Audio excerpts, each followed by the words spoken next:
Hello மக்களே, போன வீடியோவில் நம்ம மாட்டுத்தொழிலில் ஃபாகர் எப்படி போட்டிருந்ததுன்னு பார்த்தோம். இந்த வீடியோவில் அதே மாட்டுத்தொழிலில் கோமியம், சாணி இதை நாங்கள் எப்படி ப்ராப்பராக எங்களோட ஃபார்முக்கு ரீயூஸ் பண்ணுறோம் அப்படிங்க தான் பார்க்க போகிறோம். மறக்காமல் இந்த வீடியோவை சேவ் பண்ணி வச்சுக்கோங்க.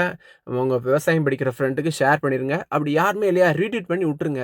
இயற்கை விவசாயத்தில் முக்கியமான பொருள் மாட்டோட கோமியம், சாணம். இந்த ரெண்டையுமே நாங்கள் கலெக்ட் பண்ணிடுவோம்.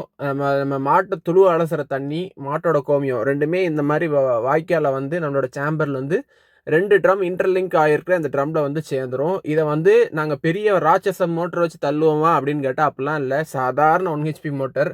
இதே ஃபுட்பாலை தூக்கி நல்ல தண்ணி ட்ரம்மில் போட்டால் நம்ம இந்த துளுவை அலசுறதுக்கு யூஸ் பண்ணிக்கலாம். இதே ஃபுட்பாலை இந்த கான் தண்ணியில் போட்டோம் அப்படின்னா இந்த சாணி தண்ணியை எடுத்து நம்ம ரீயூஸ் பண்ணிக்கிடலாம். இந்த ஃபுட்பால் நான் கிட்டத்தட்ட நான் இதை வந்து 1.5 வருஷமாக யூஸ் பண்ணுறேன். எந்த ஒரு அடைப்புமே இல்லை. ஆனால் யூஸ் பண்ணதுக்கப்புறம் நல்ல தண்ணியில் வச்சு நான் க்ளீன் பண்ணிடுவேன். ஸோ இதை இங்கேருந்து போட்டு இந்த ஓஸ் வழியாக நம்ம வெஞ்சர் கிட்ட உள்ள ட்ரம்முக்கு போய் சேர்த்துருவோம். அங்கேருந்து நம்ம வெஞ்சரில் வழக்கம் போல் உரம் அனுப்புகிற மாதிரி ஒரு நாளைக்கு ஒரு கேட்டோலுக்கு ஒரு பேரல் அப்படின்னு போய்கிட்டே இருக்கும்.